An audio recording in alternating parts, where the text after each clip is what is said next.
Hi everyone, ಇವತ್ತಿನ ವಿಡಿಯೋನಲ್ಲಿ ಬೆಳ್ಳುಳ್ಳಿ ರೈಸ್ನ ಯಾವ ರೀತಿ ಮಾಡೋದು ಅಂತ ನೋಡೋಣ. ಮಾರ್ನಿಂಗ್ ಬ್ರೇಕ್ಫಾಸ್ಟ್ಗೆ ತುಂಬ ಚೆನ್ನಾಗಾಗುತ್ತೆ ಮತ್ತು ಮಕ್ಕಳಿಗೆ ಲಂಚ್ ಬಾಕ್ಸ್ಗೂ ಸಹ ತುಂಬ ಚೆನ್ನಾಗಾಗುತ್ತೆ. ಯಾವುದೇ ಮಸಾಲ ಪದಾರ್ಥ ಅಷ್ಟು ಯೂಸ್ ಮಾಡಲ್ಲ ನೋಡಿ. ತುಂಬ ಹೆಲ್ತಿ ವೈಸ್ ಸಹ ತುಂಬ ಚೆನ್ನಾಗಿರುತ್ತೆ. ಇದನ್ನು ಮಾಡಲಿಕ್ಕೆ ನಾನಿಲ್ಲಿ ಒಂದು ಗ್ಲಾಸಷ್ಟು ಅಕ್ಕಿ, ಒಂದು 4 ಒಣಮೆಣಸಿನಕಾಯಿ, ಸ್ವಲ್ಪ ಕರಿಬೇವಿನ ಸೊಪ್ಪು, ಒಂದು ದೊಡ್ಡ ಬೆಳ್ಳುಳ್ಳಿಯನ್ನು ತೊಗೊಂಡಿದ್ದೀನಿ. ಚಿಕ್ಕ ಬೆಳ್ಳುಳ್ಳಿ ಆದರೆ ಒಂದು 3 ತೊಗೊಳ್ಳಿ. ಇದು ತುಂಬ ದೊಡ್ಡದಿತ್ತು, ಅದರಿಂದ ಒಂದು ತೊಗೊಂಡಿದ್ದೀನಿ. ಒಂದೆರಡು ಈರುಳ್ಳಿ ಬೇಕಾಗುತ್ತೆ. ಇದನ್ನು ಮಾಡಲಿಕ್ಕೆ ಫಸ್ಟು ನಾನಿಲ್ಲಿ ಒಂದು ಬಾಣಲಿಗೆ 1 ಸ್ಪೂನಷ್ಟು ಎಣ್ಣೆಯನ್ನು ಹಾಕ್ಕೊಂಡು ಬೆಳ್ಳುಳ್ಳಿಯನ್ನು ನೀಟಾಗಿ ಸುಲಿದ್ಬಿಟ್ಟು ಅದಕ್ಕೆ ಸೇರಿಸ್ಕೊತಾ ಇದ್ದೀನಿ. ಸ್ವಲ್ಪ ಫ್ರೈ ಮಾಡ್ಕೋಬೇಕು ಬೆಳ್ಳುಳ್ಳಿಯನ್ನು. ಈಗ ಬೆಳ್ಳುಳ್ಳಿಯನ್ನು ಹಾಕಿ ಒಂದು ಸ್ವಲ್ಪ ಫ್ರೈ ಮಾಡ್ಕೊಂಡ್ಮೇಲೆ ಅದಕ್ಕೆ ಒಂದು 2 ಸ್ಪೂನಷ್ಟು ಕರಿಬೇವಿನ ಸೊಪ್ಪು, ಒಂದು 4 ಒಣಮೆಣಸಿನ್ಕಾಯಿ, ಅದರಲ್ಲಿ 2 ಗುಂಟೂರು ಮತ್ತು 2 ಬ್ಯಾಡಗಿ ಮೆಣಸಿನ್ಕಾಯಿನ ಹಾಕ್ಕೊಂಡಿದ್ದೀನಿ. ಬರೀ ಗುಂಟೂರು ಮೆಣಸಿನ್ಕಾಯಿ ಹಾಕ್ಕೊಂಡ್ಬಿಟ್ರೆ ಖಾರ ಬಂದುಬಿಡುತ್ತೆ. ಅದರಿಂದ ಈ ರೀತಿ 2 ಒಣಮೆಣಸಿನ್ಕಾಯಿನ ಹಾಕ್ಕೊಳ್ಳಿ, ತುಂಬ ಚೆನ್ನಾಗಾಗುತ್ತೆ. ಒಣಮೆಣಸಿನ್ಕಾಯಿನ ಬೇಕಿದ್ರೆ ಕಟ್ ಮಾಡಿಬಿಟ್ಟು ಹಾಕ್ಕೊಳ್ಳಿ, ಬೇಗ ಫ್ರೈ ಆಗುತ್ತೆ. ಅದು ಖಾರ ಒಂದು ಸ್ವಲ್ಪ ಕಡಿಮೆ ಆಗುತ್ತೆ ಅಂತ ಎಣ್ಣೆಯಲ್ಲಿ ಫ್ರೈ ಮಾಡಿಕೊಂಡ್ರೆ. ಹಾಗೆ ರುಬ್ಬಾಕ್ಬಿಟ್ರೆ ಏನಾಗ್ಬಿಟ್ರೆ ಅಂದರೆ ರೈಸ್ ತುಂಬ ಖಾರ ಆಗಿಬಿಟ್ರೆ ಮಕ್ಕಳಿಗೆ ತಿನ್ಲಿಕ್ಕೆ ಕಷ್ಟ ಆಗುತ್ತಲ್ವ, ಅದರಿಂದ. ಈಗ ನೋಡಿ, ಇದನ್ನು ಮೀಡಿಯಮ್ ಟು ಲೋ ಫ್ಲೇಮಲ್ಲಿ ಒಂದು ಸ್ವಲ್ಪ ಲೈಟಾಗಿ ಫ್ರೈ ಮಾಡ್ಕೋಬೇಕು. ತುಂಬ ಏನು ಫ್ರೈ ಮಾಡೋದೇನು ಬೇಡ. ಎಣ್ಣೆಯಲ್ಲಿ ಒಂದು ಸ್ವಲ್ಪ ಇದನ್ನು ಫ್ರೈ ಮಾಡ್ಕೋತಾ ಇದ್ದೀನಿ ನೋಡಿ. ಈಗ ನೀಟಾಗಿ ಇದನ್ನು ಈಗ ಲೈಟಾಗಿ ಫ್ರೈ ಮಾಡ್ಕೊಂಬಿಟ್ಟು ಸ್ಟವ್ನ ಆಫ್ ಮಾಡಿ ಅದನ್ನು ಸ್ವಲ್ಪ ತಣ್ಣಗಾಗಲಿಕ್ಕೆ ಬಿಟ್ಟರೆ ಆಯಿತು ಅಷ್ಟೇ. ನಾನೀಗ ಅಲ್ಲೇ ತಣ್ಣಗಾಗಲಿಕ್ಕೆ ಬಿಟ್ಟಿದ್ದೀನಿ. ನಂತರ ಇದಕ್ಕೆ ನಾನು ಅವರೆಕಾಳಿತ್ತು, ಅವರೆಕಾಳನ್ನ ಯೂಸ್ ಮಾಡ್ತಿದ್ದೀನಿ. ಅವರೆಕಾಳೇನು ಕಂಪಲ್ಸರಿ ಇಲ್ಲ. 1 ಗ್ಲಾಸಷ್ಟು ಅಕ್ಕಿನ ವಾಶ್ ಮಾಡಿ ಇಟ್ಕೊಂಡಿದ್ದೀನಿ. ಅವರೆಕಾಳು ಹಾಕ್ತಾ ಇರೋದ್ರಿಂದ ಒಂದು ಈರುಳ್ಳಿಯನ್ನು ಕಡಿಮೆ ಮಾಡಿದ್ದೀನಿ, 2 ಈರುಳ್ಳಿಯನ್ನು ತೊಗೊಂಡಿದ್ದೀನಿ, ಸ್ವಲ್ಪ ಕೊತ್ತಂಬರಿ ಸೊಪ್ಪನ್ನ ಕಟ್ ಮಾಡಿ ಇಟ್ಕೊಂಡಿದ್ದೀನಿ. ನಂತರ ನೋಡಿ, ನಾವು ಅದೇನು ಫ್ರೈ ಮಾಡ್ಕೊಂಡ್ವು ಅದನ್ನು ಮಿಕ್ಸಿ ಜಾರ್ಗೆ ಹಾಕ್ಬಿಟ್ಟು ರುಬ್ಕೊಳ್ಬೇಕು. ತರ್ತರಿಯಾಗಿ ಅದು ಗ್ರೈಂಡ್ ಆಗುತ್ತೆ, ನೀರೇನು ಸೇರಿಸೋದು ಬೇಡ. ನಾವು ಮಿಕ್ಸಿ ಜಾರಲ್ಲಿ ರುಬ್ಬಿದಾಗ ಅದು ತರ್ತರಿಯಾಗಿ ಗ್ರೈಂಡ್ ಆಗುತ್ತೆ ನೋಡಿ. ಈ ರೀತಿಯಾಗಿ ಅದು ತರ್ತರಿ ಇದ್ದರೆ ಚೆನ್ನಾಗಾಗುತ್ತೆ ಪಲಾವ್ಗೆ. ಈಗ ಇದನ್ನು ಮಾಡಲಿಕ್ಕೆ ನಾನಿಲ್ಲಿ ಒಂದು ಕುಕ್ಕರ್ಗೆ ಒಂದು 4-5 5 ಸ್ಪೂನಷ್ಟು ಎಣ್ಣೆಯನ್ನು ಹಾಕೋತಾ ಇದ್ದೀನಿ. ಎಣ್ಣೆಯನ್ನು ಸ್ವಲ್ಪ ಜಾಸ್ತಿ ಹಾಕ್ಕೊಳ್ಳಿ, ಯಾವುದೇ ರೈಸ್ ಐಟಮ್ ಆದರೂ ತುಂಬ ಚೆನ್ನಾಗಾಗುತ್ತೆ. ನಂತರ 1 ಸ್ಪೂನಷ್ಟು ಇಲ್ಲಿ ಸಾಸಿವೆಯನ್ನು ಸೇರಿಸ್ಕೊಂಡಿದ್ದೀನಿ, ಒಂದು ಅರ್ಧ ಸ್ಪೂನಷ್ಟು ಜೀರಿಗೆಯನ್ನು ಸೇರಿಸ್ಕೊಂಡಿದ್ದೀನಿ, ಸ್ವಲ್ಪ ಕರಿಬೇವಿನ ಸೊಪ್ಪನ್ನು ಹಾಕ್ಕೊಂಡಿದ್ದೀನಿ. ನಂತರ 2 ಈರುಳ್ಳಿಯನ್ನು ಉದ್ದದಾಗಿ ಹೆಚ್ಚಿಬಿಟ್ಟು ಸೇರಿಸಿದ್ದೀನಿ. ಯಾವುದೇ ರೀತಿಯಾದಂತಹ ಕಾಳನ್ನು ಬಳಸಲಿಲ್ಲ ಅಂದರೆ ಒಂದು 3 ಈರುಳ್ಳಿಯನ್ನು ಹಾಕ್ಕೊಳ್ಳಿ, ತುಂಬ ಚೆನ್ನಾಗಾಗುತ್ತೆ. ನಾನಿವತ್ತು ಅವರೆಕಾಳು ಇದ್ದಿದ್ದರಿಂದ ಒಂದು ಸ್ವಲ್ಪ ಈರುಳ್ಳಿ ಕ್ವಾಂಟಿಟಿನ ಕಡಿಮೆ ಮಾಡಿದ್ದೀನಿ. ನಂತರ ನೋಡಿ, ಇಲ್ಲಿ ಈರುಳ್ಳಿ ಒಂದು ಸ್ವಲ್ಪ ಫ್ರೈ ಆದರೆ ಸಾಕು, ತುಂಬ ಏನು ಫ್ರೈ ಮಾಡ್ಕೊಳ್ಳೋದೇನು ಬೇಡ. ಒಂದು ಸ್ವಲ್ಪ ಕಲರ್ ಚೇಂಜ್ ಆಗಬೇಕು, ಅಲ್ಲಿ ತನಕ ಫ್ರೈ ಮಾಡ್ಕೊಳ್ಳಿ. ಈಗ ಇದಕ್ಕೆ ಒಂದು 3 ಟೊಮೊಟೊವನ್ನು ಸಣ್ಣದಾಗಿ ಹೆಚ್ಚಿಬಿಟ್ಟು ಸೇರಿಸ್ತಾ ಇದ್ದೀನಿ. ಟೊಮೊಟೊ ಮತ್ತು ಒಂದು ಅರ್ಧ ಕಟ್ಟಷ್ಟು ಕೊತ್ತಂಬರಿ ಸೊಪ್ಪನ್ನು ಸೇರಿಸಿದ್ದೀನಿ. ಈಗ ಟೊಮೊಟೊ ಮತ್ತು ಕೊತ್ತಂಬರಿ ಸೊಪ್ಪನ್ನು ಸೇರಿಸಿದ ಮೇಲೂ ಅಷ್ಟೇ ಟೊಮೊಟೊ ಸ್ವಲ್ಪ ಸಾಫ್ಟ್ ಆಗಬೇಕು, ಅಲ್ಲಿ ತನಕ ಅದನ್ನು ಕುಕ್ ಮಾಡ್ಕೊಳ್ಳಿ. ಈಗ ನೋಡಿ, ಟೊಮೊಟೊ ಒಂದು ಸ್ವಲ್ಪ ಸಾಫ್ಟ್ ಆದಮೇಲೆ ಅದಕ್ಕೆ 1 ಬೌಲಷ್ಟು ಪೂರ್ತಿಯಾಗಿ ನಾನಿಲ್ಲಿ ಅವರೆಕಾಳನ್ನು ಸೇರಿಸ್ತಾ ಇದ್ದೀನಿ. ಅವರೆಕಾಳು ಅಂದರೆ ಯಾವುದೇ ಹಸಿ ಕಾಳಿದ್ರೂ, ತೊಗರಿಕಾಳು ಇದ್ದರೆ ತೊಗರಿಕಾಳು ಸೇರಿಸ್ಕೊಳ್ಳಿ, ಇಲ್ಲಾಂದರೆ ಹಸಿ ಬಟಾಣಿ ಇದ್ದರೆ ಹಸಿ ಬಟಾಣಿಯನ್ನು ಸೇರಿಸ್ಕೊಳ್ಳಿ, ಇಲ್ಲಾಂದರೆ ಯಾವುದೂ ಕಾಳಿಲ್ಲ ಅಂದರೆ ಯಾವುದೂ ಕಾಳನ್ನು ಸೇರಿಸೋದು ಬೇಡ. ಏಕೆಂದರೆ ಇದು ಬೆಳ್ಳುಳ್ಳಿ ರೈಸ್ ಮಾಡ್ತಾ ಇರೋದ್ರಿಂದ ಬೆಳ್ಳುಳ್ಳಿದು ರೈಸ್ದು ಫ್ರಾಗ್ರೆನ್ಸು ತುಂಬ ಚೆನ್ನಾಗಿ ಬರುತ್ತೆ, ಜೀರಿಗೆ ಮತ್ತು ಬೆಳ್ಳುಳ್ಳಿದು. ನಾನು ಇದ್ದಿದ್ದರಿಂದ ಯೂಸ್ ಮಾಡಿದ್ದೀನಿ ಅಷ್ಟೇ, ಇಲ್ಲ ಅಂದರೆ ಆಪ್ಷನಲ್ ಅದು ಅವರೆಕಾಳು.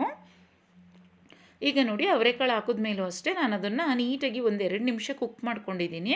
ನಂತರ ನೋಡಿ, ನಾವು ಅದೇನು ಮಿಕ್ಸಿ ಜಾರಲ್ಲಿ ಸ್ವಲ್ಪ ತರಿಯಾಗಿ ರುಬ್ಕೊಂಡಿದ್ವು ಅಲ್ವಾ, ಬೆಳ್ಳುಳ್ಳಿ ಮತ್ತು ಒಣಮೆಣಸಿನ್ಕಾಯಿ ಮತ್ತು ಕರಿಬೇವಿನ ಸೊಪ್ಪನ್ನು ಅದನ್ನು ಸೇರಿಸ್ತಾ ಇದ್ದೀನಿ.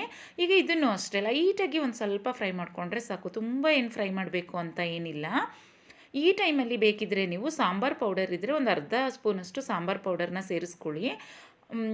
ನಾನು ಇದಕ್ಕೆ ಅರಿಶಿನ ಪುಡಿಯನ್ನು ಮಾತ್ರ ಸೇರಿಸ್ತಾ ಇದ್ದೀನಿ. ಸಾಂಬಾರು ಪೌಡರ್ ಸೇರಿಸಿದ್ರೂ ಸಹ ತುಂಬ ಚೆನ್ನಾಗಾಗುತ್ತೆ.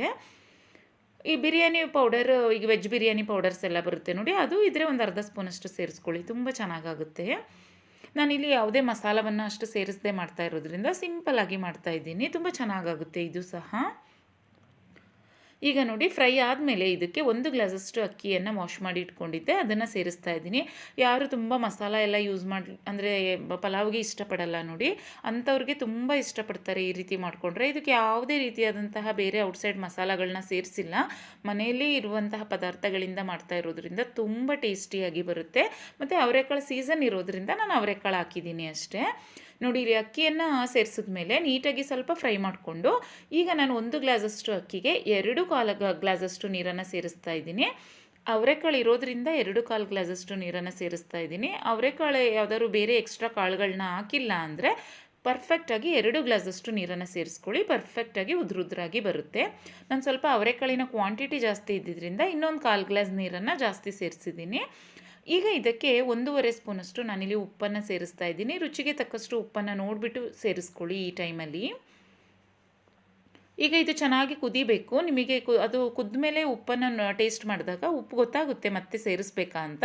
ಅದರಿಂದ ಅದು ಸ್ವಲ್ಪ ಕುದಿಯೋ ತನಕ ಒಂದು ಸ್ವಲ್ಪ ವೆಯ್ಟ್ ಮಾಡಬೇಕಾಗುತ್ತೆ. ಒಂದು 5 ನಿಮಿಷ ತಗೊಳ್ಳುತ್ತೆ ಅದು ಕುದಿಲಿಕ್ಕೆ. ನೋಡಿ ಈ ರೀತಿಯಾಗಿ ಚೆನ್ನಾಗಿ ಕುದಿಬೇಕು. ಈ ಟೈಮಲ್ಲಿ ಉಪ್ಪನ್ನು ನೋಡಿಬಿಟ್ಟು ಸೇರಿಸ್ಕೊಳ್ಳಿ.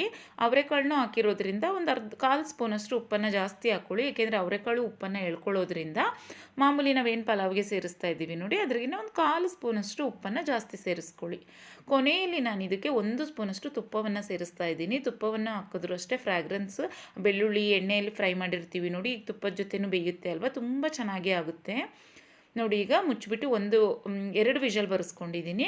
ತಣ್ಣಗಾದ್ಮೇಲೆ ತೆಗೆದುಬಿಟ್ಟು ತೋರಿಸ್ತಾ ಇದ್ದೀನಿ. ನೋಡಿ ರುಚಿಯಾದಂತಹ ಬೆಳ್ಳುಳ್ಳಿ ರೈಸ್ ರೆಡಿಯಾಗುತ್ತೆ. ಪೂರ್ತಿಯಾಗಿ ಎಲ್ಲ ರೈಸ್ಗೂ ಸಹ ಕೂಡ್ಕೊಂಡಿರುತ್ತೆ ನೀಟಾಗಿ. ನೋಡಿ ಈಗ ಮೇಲ್ಭಾಗದಿಂದ ಪೂರ್ತಿ ಡೌನ್ ಭಾಗದವರೆಗೂ ನಾನು ತಿರುಗಿಸ್ಬಿಟ್ಟು ನಿಮಗೆ ತೋರಿಸ್ತಾ ಇದ್ದೀನಿ. ನೀಟಾಗಿ ಅದು ಏನು ನಾವು ಮಸಾಲವನ್ನು ರುಬ್ಬಿಟ್ಟು ಹಾಕಿದ್ವು ಅದು ಪರ್ಫೆಕ್ಟಾಗಿ ಸೇರಿಕೊಂಡಿದೆ. ಕೊನೆಯಲ್ಲಿ ಇದಕ್ಕೆ ಒಂದು ಅರ್ಧ ಕಟ್ಟಷ್ಟು ಮೇಲೆ ಕೊತ್ತಂಬರಿ ಸೊಪ್ಪನ್ನು ಕಟ್ ಮಾಡಿಬಿಟ್ಟು ಸೇರಿಸ್ತಾ ಇದ್ದೀನಿ. ಮತ್ತು ನೋಡಲಿಕ್ಕೂ ಸಹ ತುಂಬ ಚೆನ್ನಾಗಾಗುತ್ತೆ ಅಂತ. ನೋಡಿ ಈಗ ರುಚಿಯಾದಂತಹ ರೈಸ್ ರೆಡಿ ಆಯಿತು. ಇದು ಮಾರ್ನಿಂಗ್ ಬ್ರೇಕ್ಫಾಸ್ಟ್ಗೆ ತುಂಬ ಚೆನ್ನಾಗಾಗುತ್ತೆ. ಹಾಗೆ ಮಕ್ಕಳಿಗೂ ಸಹ ಲಂಚ್ ಬಾಕ್ಸ್ಗೂ ಸಹ ಸ್ಕೂಲ್ಗೆ ತುಂಬ ಚೆನ್ನಾಗಾಗುತ್ತೆ. ಇದ್ರ ಜೊತೆಗೆ ಮೊಸರಿನ ರಾಯ್ತ ಮಾಡಿಕೊಂಡ್ರು ಚೆನ್ನಾಗಾಗುತ್ತೆ. ಇಲ್ಲಾಂದರೆ ಪ್ಲೈನಾಗಿ ಉಪ್ಪಿನಕಾಯಿ ಜೊತೆಗೂ ಸಹ ತುಂಬ ಚೆನ್ನಾಗಾಗುತ್ತೆ. ನಾನು ಇವತ್ತು ಉಪ್ಪಿನಕಾಯಿ ಜೊತೆಗೆ ಸರ್ವ್ ಮಾಡಿದ್ದೀನಿ. ಉಪ್ಪನ್ನು ಮಾತ್ರ ಪರ್ಫೆಕ್ಟಾಗಿ ಹಾಕ್ಕೊಳ್ಳಿ. ಕಡಿಮೆ ಆದರೆ ಚೆನ್ನಾಗಾಗಲ್ಲ ಅಷ್ಟು, ಏಕೆಂದರೆ ಒಣಮೆಣಸಿನ್ಕಾಯಿ ಹಾಕಿರ್ತೀವಿ ನೋಡಿ, ಖಾರದ ಅಂಶ ಬಂದುಬಿಡುತ್ತೆ. ಅದರಿಂದ ಉಪ್ಪನ್ನು ಪರ್ಫೆಕ್ಟಾಗಿ ರೈಸ್ನ ಮಾಡಬೇಕಾದ್ರೆ ಸೇರಿಸ್ಕೊಬೇಕಾಗುತ್ತೆ. ನೋಡಿ ಈಗ ನಾನು ಮೇಲೆ ಒಂದು ಸ್ವಲ್ಪ ಕೊತ್ತಂಬರಿ ಸೊಪ್ಪನ್ನ ಹಾಕ್ತಾಯಿದ್ದೀನಿ, ನೋಡಲಿಕ್ಕೆ ಒಂದು ಚೆನ್ನಾಗಿ ಕಾಣುತ್ತೆ ಅಂತ. ಇದಕ್ಕೆ ಒಂದು ಸ್ವಲ್ಪ ಉಪ್ಪಿನಕಾಯಿ ಹಾಕ್ಕೊಂಡ್ರೆ ತುಂಬ ಚೆನ್ನಾಗಾಗುತ್ತೆ. ಉಪ್ಪಿನಕಾಯಿ ಜೊತೆಗೆ ಬೆಳ್ಳುಳ್ಳಿ ಉಪ್ಪಿನಕಾಯಿ ಇದ್ದರೆ ಇನ್ನೂ ಚೆನ್ನಾಗಾಗುತ್ತೆ. ನಂತರ ಇದಕ್ಕೆ ಒಂದು ಸ್ವೀಟ್ ಇತ್ತು, ಜಾಮೂನು, ಅದನ್ನು ಸಹ ಸರ್ವ್ ಮಾಡ್ತಾಯಿದ್ದೀನಿ. ಯಾವ್ದಾದ್ರು ಸ್ವೀಟ್ ಇದ್ದರೂ ಸಹ ಸರ್ವ್ ಮಾಡ್ಕೊಳ್ಳಿ, ತುಂಬ ಚೆನ್ನಾಗಾಗುತ್ತೆ. ನೋಡಿ ರುಚಿಯಾದಂತಹ ಬೆಳ್ಳುಳ್ಳಿ ರೈಸ್ ರೆಡಿ ಆಯಿತು. ರೆಸಿಪಿ ಇಷ್ಟ ಆದರೆ ನೀವು ಟ್ರೈ ಮಾಡಿ, ಹಾಗೆ ಬೇರೆಯವ್ರಿಗೂ ಸಹ ಶೇರ್ ಮಾಡಿ, ಹಾಗೆ ಚಾನಲ್ನ ಸಬ್ಸ್ಕ್ರೈಬ್ ಮಾಡ್ಕೊಳ್ಳಿ. Thank you.